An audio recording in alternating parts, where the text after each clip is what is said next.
Jim mentions Gary Cohn. Speaking of directors of the National Economic Council, we do have some news from Eamon Javers this morning. Hey, Eamon. Yeah, good morning, Carl. I've just been texting with National Economic Council Director Larry Kudlow.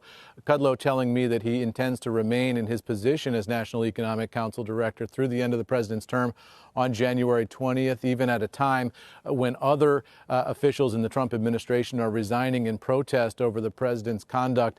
On Wednesday, during the attack on the Capitol, we saw the acting director of the Council of Economic Advisors, Tyler Goodspeed, make a different decision and resign in protest. Kudlow saying he is not going to be doing that. He will remain in service to the president. He says he will be taking some accumulated vacation time between now and the end of the year.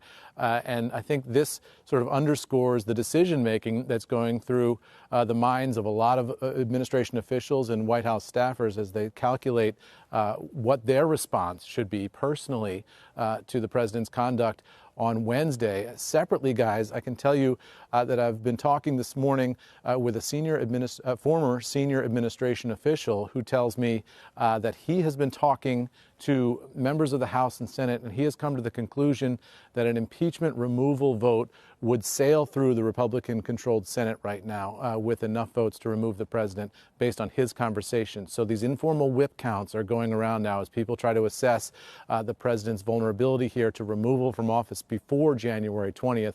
That's just one official's count, but it gives you a sense of the fluid situation here in Washington. As of right now, the expectation, the betting is not on an impeachment and removal in time for January 20th. It's a big hurdle to climb in terms of the procedural practicalities of it. But that does give you a sense of sentiment anyway on Capitol Hill, at least as far as former administration officials are hearing. Guys, back over to you.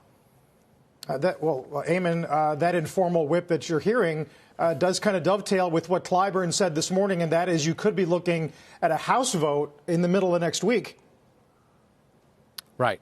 Nancy Pelosi has said that the House is prepared to possibly move forward with impeachment quickly if the vice president does not move forward with the 25th Amendment and remove the president himself. That seems to be unlikely given the signals that we're getting from in and around the White House. There don't seem to be the votes in the cabinet. There doesn't seem to be the sentiment within the heart of the vice president to do that right now for a variety of reasons. So in terms of Democrats' hopes to remove the president before January 20th, that leaves impeachment. But that's a cumbersome process. As you know, we have to go through hearings. We have to go through articles being drafted. We have to go through a House vote, then a Senate trial, and then a Senate vote to convict and remove. All of that takes time. The advantage politically for those who don't want to see Trump remain a viable political figure is that they can remove him in such a way, if they conduct the vote and write the language that way in the Senate, such that he can't run for president again in 2024. That might be a limiting factor then on the president's ambitions going forward politically, Carl.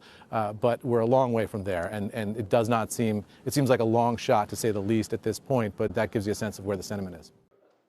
Shepard Smith here. Thanks for watching CNBC on YouTube.